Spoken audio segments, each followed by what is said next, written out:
प्रश्नावली 2.4 के भाग 2 में सबका स्वागत है। प्रश्न क्रमांक 4 का पहला क्वेश्चन देखो। 12x वर्ग ऋण 7x धन 1 का हल देखिए कैसे करेंगे।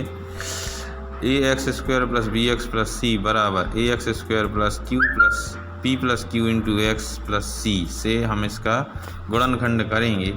तो यहाँ पर हम कंपेरिजन करें और b को हम दो भागों में तोड़ेंगे। तो 12 और 1 का गुणा करेंगे तो 12 एकम 12, गुणा करें तो 12 आए, जोड़ें तो ऋण के 7। हम 12 में 1 का गुणा करते हैं तो देखो यहाँ तुलना करें तो a बराबर 12 है, b बराबर ऋण 7 और c का मान 1 है। मध्य पद को विभक्त करना है तो हमें ऐसी दो संख्याएं ज्ञात करना होंगी कि गुणा करें तो a इंटू सी आए, मतलब a का गुणा c के बराबर हो। तो यहाँ पर तुलना करते हैं तो देखो 12 एकम 12 हो रहा है, तो इसको दो गुणनखंड युग्म में ढूंढें ऐसे जिससे गुणा करने पे 12 आ जाए। तो एक संख्या ऋण की होगी, है ना, और जुड़ना है तो दोनों संख्या ऋण की ही होंगी। तो कुछ युग्मक ऐसे हैं जैसे 2 6 12 होते हैं ना, तो 2 और 6 को जोड़ें तो 8 आ रहा है, हमें चाहिए है 7, तो 3 चौके 12, तो ये फिक्स बैठ रहा है। तो 7 3 और 4 7 हो जाएगा। मतलब ये हुआ कि ऋण 3 और ऋण 4 जोड़ेंगे तो ऋण 7 आ जाएगा, यानी b बराबर प्राप्त हो गया, यही मान। तो यही अभीष्ट हमारी दो संख्याएं हो गई, ऋण 3 और ऋण 4। ठीक है, तो फिर से समझ लो, 12 एकम 12, गुणा करें तो 12 आए, जोड़ें तो 7। ठीक है, सी के आगे का स्थान देखो तो वहाँ पे धन का चिन्ह लगा हुआ है, मतलब जोड़ें। यदि ऋण होता तो घटाएं बोलते, और बीच के चिन्ह से ये देखते हैं कि वह चिन्ह आना चाहिए आंसर में, इसलिए हमने ऋण 3 और ऋण 4 लिया है। तो जोड़ेंगे, दोनों ऋण की संख्याएं जुड़ जाएंगी तो ऋण के साथ ही आएंगे। ठीक है, तो इस प्रकार की और भी समस्याएं यदि आएंगी आगे तो इसी प्रकार से उनको करना है। ये हमने आपको डिटेल में समझा दिया। ठीक है, आप चाहो तो इसको नोट कर सकते हो। मुख्य रूप से आपको यह पता होना चाहिए कि आपके बीच वाले पद को व्यक्त करने के लिए क्या विधि है। समझ गए? तो ऋण 3 और ऋण 4 आ गया। अब देखो हमारे मान हो गए p और q के, ऋण 3 और ऋण 4। तो हम उसको प्रसारित रूप में क्या लिख देंगे, इसमें मान रख देंगे। तो a की वैल्यू 12 है, b की वैल्यू तो p और q की वैल्यू आ गई ऋण 3 और ऋण 4। तो देखो यहाँ पे मान रख दो, तो 12x वर्ग धन ऋण 3 ऋण 4 इंटू एक्स प्लस 1, ऐसे अपन ने यहाँ पर इसको रख दिया। तो यहाँ पर देखो x का अंदर गुणा कर देंगे तो 12x वर्ग ऋण 3x ऋण 4x धन 1 हो गया। अब दो दो के समूह बना लो, 12x वर्ग और 3x में से क्या कॉमन आएगा, 3x आ जाएगा। और ऋण 4x और धन 1 में से कुछ नहीं आ रहा तो माइनस का चिन्ह कॉमन निकाल लो, तो -1 बाहर आ जाएगा, 4x - 1। अब देखो पूरे में से सार्वगुणनखंड क्या आ रहा है, उभयनिष्ठ गुणनखंड 4x - 1 आ रहा है। तो इसको हम कॉमन निकाल लेंगे तो दूसरे ब्रैकेट में क्या बचेगा, 3x ऋण 1। तो आपका ये आंसर हो गया 4x - 1 इंटू 3x - 1। विधि को ध्यान से देखिएगा, वीडियो को आप बार बार आगे पीछे करके देखें जिससे वो सवाल समझ में आ सके। दूसरा देखो 2x² प्लस 7x प्लस 3। तो यहाँ पर a की वैल्यू 2 है और b की वैल्यू 7 और c की वैल्यू 3। ठीक है, तुलना करें इससे, ax² plus bx plus c बराबर ax वर्ग धन p धन q x धन c। ठीक है, तो इसकी तुलना करना है तो a बराबर 2, b बराबर 7, 7 को दो भागों में व्यक्त करना है और c बराबर 3। तो हमें ऐसी दो संख्याएं चाहिए जिनका गुणा करें तो कितना आए, 3 आए, और जोड़ने पे क्या आए, मध्य पद आए। तो 2 × 3 क्या होगा, 6। ठीक है, 2 × 3 क्या हो रहा, 6। तो गुणा करने पे 6 आना चाहिए और जोड़ने पर क्या आना चाहिए, 7 आना चाहिए। तो देखो अब ऐसे गुणनखंड युग्म को ढूंढो। तो एक और 6 का गुणा करते हैं तो 6 एकम 6, तो ये तो गलत हो गया। क्यों? क्योंकि जोड़ने, हाँ ये हो सकता है, लेकिन यहाँ पे देखो चाहिए क्या है 7, ठीक है, हाँ ये फिक्स आ गया, अरे वाह। और दूसरा है 2 3 6, तो 2 और 3 5 होते हैं, तो ये तो गलत हो गया। तो अपना अभीष्ट गुणनखंड प्राप्त हो गया 1 और 6, तो 6 और 1 7, टूट गया। चलो तो अब आगे समझ गए ना, गुणा करने पे 6 आए, जोड़ने पे 7, ऐसे 2 युग्म चाहिए थे गुणनखंड युग्म, तो 1 और 6 हमको प्राप्त हो गया है। 2 और 3 भी है, लेकिन 2 का गुणा 3 में करने पर तो 6 आता है, परंतु जोड़ने पे 7 नहीं आ रहा, तो अपना अभीष्ट मान हो गया 1 और 6। ठीक है, इसको मैं आपको दोबारा समझा दिए, विधि को ध्यान रखिए, ये केवल आपके लिए स्मरण के लिए है। तो P का मान हो गया 1 और Q का मान हो गया 6। चलो तो यहाँ पर इस समीकरण में मान रख दीजिए, सर्वसमीका है, तो 12x वर्ग धन 7x धन 3 बराबर क्या हो जाएगा, 2x वर्ग धन 1 धन 6x धन 3। P का मान 1 और Q का मान 6। तो अब x का अंदर गुणा कर दो, तो 2x वर्ग धन x से कम x और 6x का गुणा करेंगे x में, तो 6x धन 3। अब यहाँ पे 2 2 के जोड़े बना लो, 2x वर्ग धन x का एक जोड़ा बन गया और 6x धन 3 का दूसरा जोड़ा बन गया। दोनों में से पहले में से क्या कॉमन आएगा x, तो अंदर क्या बचेगा 2x + 1, और यहाँ से क्या कॉमन आएगा, तो यहाँ का सार्वगुणनखंड क्या आएगा 3। अगर हम 3 कॉमन निकालते हैं तो अंदर क्या बचेगा 2x + 1। ठीक है, अब इसका सार्वगुणनखंड देख लो, उभयनिष्ठ गुणनखंड क्या आएगा 2x + 1, तो इसको कॉमन निकाल देंगे।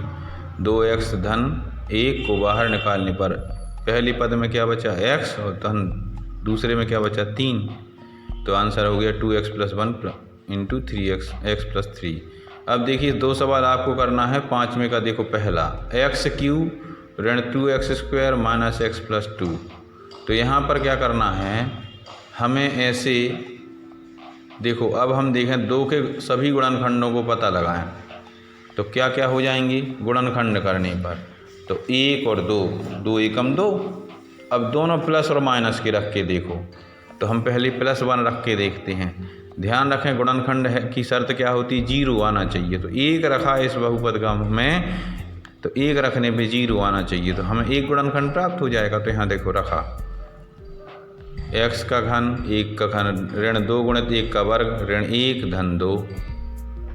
ठीक है, सॉल्व करो, 1 का घन 1 ऋण 2 एकम 2 धन 1 ऋण 1। ठीक है, 1 ऋण 2 एकम 2 धन 1 हो गया। और तो इसको अपन सॉल्व करो, तो क्या आ गया 0 आ रहा है कटने पर।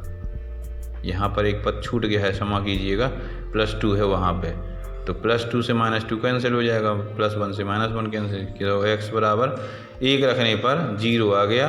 तो x का एक गुणनखंड क्या होगा, x - 1 बराबर 0। ठीक है, तो x - 1 px का एक गुणनखंड है। तो अब हम क्या करेंगे, इसको इस प्रकार से तोड़ेंगे, x घन ऋण 2x वर्ग ऋण x धन 2 को, तो हम पहला जोड़ा बनाएंगे। तो पहले में क्या कर देंगे, इसको 2x को क्या लिख सकते,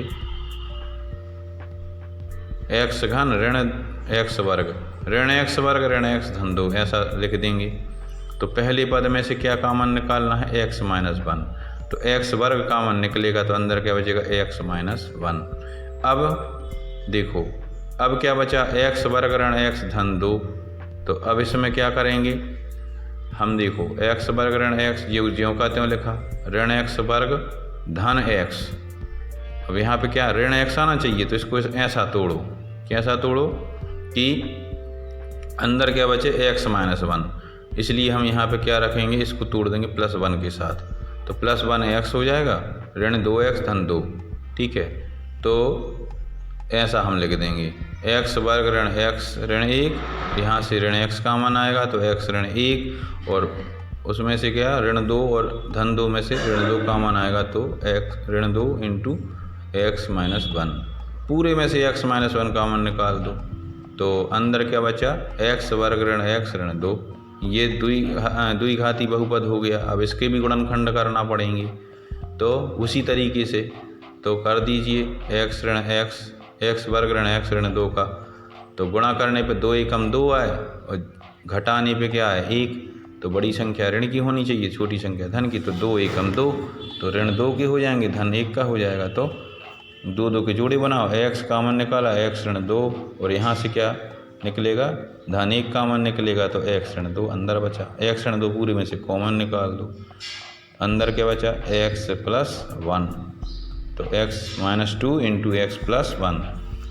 तो इस x घन ऋण 2x वर्ग ऋण x धन 2 के तीनों गुणनखंड प्राप्त हो गए। जितने की घात होगी उतने गुणनखंड प्राप्त होंगे, ये ध्यान रखना। तो हमने इसको ऐसा लिख देंगे x ऋण 1 into x minus 1 into x minus 2 plus x plus 1, आपका ये आंसर हो गया। x वर्ग ऋण x ऋण 2 का आपने गुणनखंड अब भी प्राप्त किया, इसको गुणा में लिख देंगे, बस यही आपका आंसर है। पहला आपको समझ में आ गया होगा, लेकिन इसको पॉज करके रिवाइंड फॉरवर्ड करके इसको बार बार देखो, समझो, ठीक है। प्रश्न 4 के हमने आपको 2 सवाल बताए हैं, इसके भी आपको 2 सवाल ही बताएंगे, 2 आपके लिए करना पड़ेंगे, ठीक है। विधि यही है, काम यही है। अगर कोई प्रॉब्लम जाती है तो कमेंट में आप बोल सकते हो, बता सकते हो, कॉल भी करके हमसे बात कर सकते हो। दूसरा देखिए x³ minus 3x² minus 9 minus 5, ठीक है। तो यहाँ देखो 5 के हम गुणनखंड करेंगे, 5 एकम 5, 5 के हम गुणनखंड निकालते हैं, तो हम सभी गुणनखंड पता करते हैं। तो 5 एकम 5, तो वही पिछले जैसा प्लस माइनस दोनों लेना है। तो जैसे 1 और 5 निकला तो प्लस के 1 और माइनस के 1 और प्लस का 5 माइनस का 5, ऐसा अपन ने निकाल लिया। तो अब इसमें से किसी भी एक का मान रख दो, तो हम यहाँ पर प्लस माइनस 1 रख के करते हैं। तो प्लस 1 भी करके देख सकते हो, बस इतना है शर्त कि 0 आना चाहिए। तो हम समय कम होने की वजह से यहाँ माइनस 1 रख रहे हैं। तो p माइनस 1 का घन minus 3 into minus 1 square minus 9 into minus 1 minus 5। तो ऋण 1 का घन क्या होगा, ऋण 1 होगा, और ऋण 1 का वर्ग 1 होगा, तो 3 एकम 3 ऋण के 3 धन 9 एकम 9, ऋण ऋण धन हो जाएगा, धन 9 ऋण 5। अब और आगे सॉल्व कर दो, 3 एकम 3 हो जाएगा, तो ऋण 1 ऋण 3 धन 9 ऋण 5। तो 5 और 3 8 और 1 9, ऋण के 9 धन के 9, 0 हो गया। आ गया ना 0, क्या कब रखने पे, जब x का मान हमने माइनस 1 रखा। तो अब 1 का पक्षांतर कर दोगे तो क्या आ जाएगा, x धन 1 बराबर 0, शर्त हमारी लागू हो गई। x प्लस 1 px का एक गुणनखंड है। अब px बराबर x घन ऋण 3x वर्ग ऋण 9x ऋण 5 को हम इस प्रकार से हल करेंगे। शुरू के 2 ले लो पहले, तो हम क्या करेंगे, इसको तोड़ो।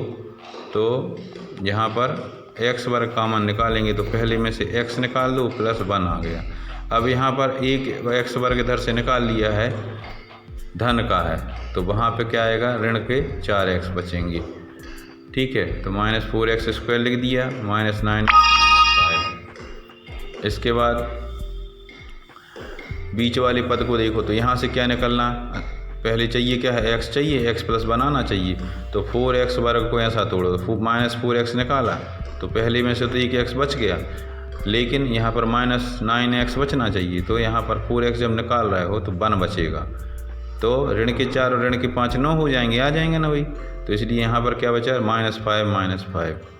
तो आपका आलू वर्ग क्या बचा, x² into x plus 1 minus 4x, x plus 1 यहाँ भी आ गया, माइनस 5x माइनस 5, यहाँ से माइनस 5 कॉमन आ जाएगा, तो x प्लस 1 इधर भी बच गया। तो इस प्रकार से पूरे में से सार्वगुणनखंड देखो, पूरे बहुपद का सार्वगुणनखंड क्या आया, उभयनिष्ठ x प्लस 1, इसको कॉमन निकाल देंगे। अब अंदर क्या बचा, फिर वही पिछले सवाल जैसा, x वर्ग ऋण 4x ऋण 5, ये द्विघाती बहुपद है, इसका हम गुणनखंड अलग ज्ञात करेंगे, ठीक है। तरीका वही है, 5 एकम 5 गुणा करें तो 5 आए और घटाएं तो ऋण के 4, तो 5 एकम 5 ही होता है। तो धन का 1 होगा और ऋण के 5 होंगे। तो 2 2 के जोड़े बनाओ, x वर्ग ऋण धन x में से x कॉमन आ गया तो x प्लस 1 बचा, और माइनस 5 यहाँ से कॉमन आएगा तो x प्लस 1 यहाँ बचा। x1 प्लस 1 को पूरे में से कॉमन निकाल दो तो अंदर क्या बचेगा, पहले में से x बचेगा और दूसरे में से ऋण 5 बचेगा, तो x plus 1 into x minus 1। अब इसको उसके गुणा में लिख देंगे तो क्या हो जाएगा, पी एक्स बराबर x प्लस 1 और इसका गुणनखंड क्या आया, x plus 1 into x minus 5। तो यही आपका आंसर हो गया। ठीक है, तो 5वें सवाल के भी हमने 2 सवाल आपको बता दिए, आप इसको समझिए, करिए घर पर। ठीक है, तीसरा भी हम लेते हैं, x घन धन 13x वर्ग धन 32x धन 20। तो 20 के गुणनखंड करो, तो अभाज्य गुणनखंड प्राप्त करेंगे तो 2 1 आ जाएगा, 2 आ जाएगा, 4 आ जाएगा, 5 आ जाएगा।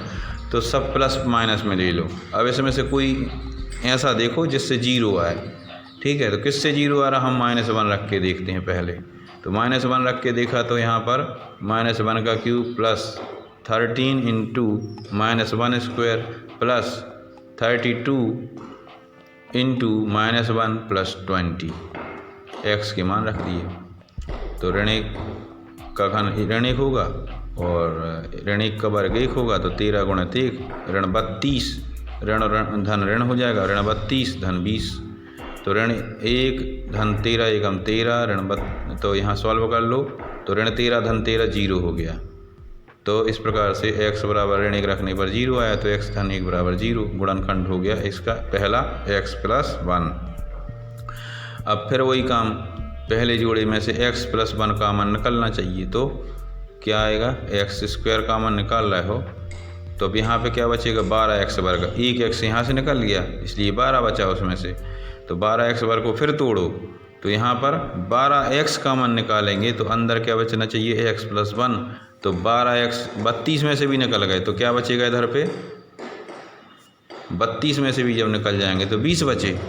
अब 20x यहाँ आ गया, धन 20 वहाँ बचा, तो 20 यहाँ से कामन आएगा। तो देखो क्या हो, x square plus x into x plus 1 plus 12x into x धन 1 धन 20 कामन आ जाएगा तो x प्लस 1।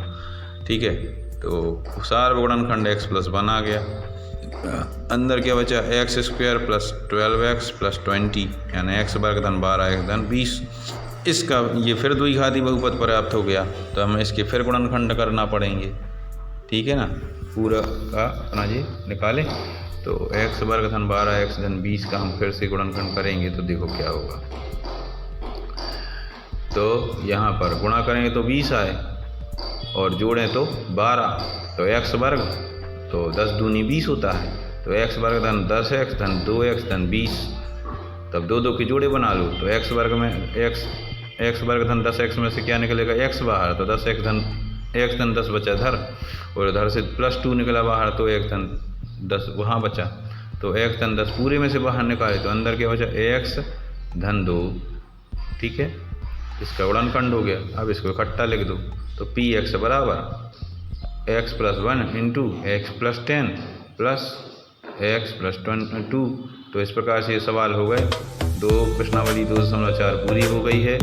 शेष सवाल आपको करना है। हमारे चैनल को सब्सक्राइब, लाइक, शेयर, कमेंट करना ना भूलिए। धन्यवाद।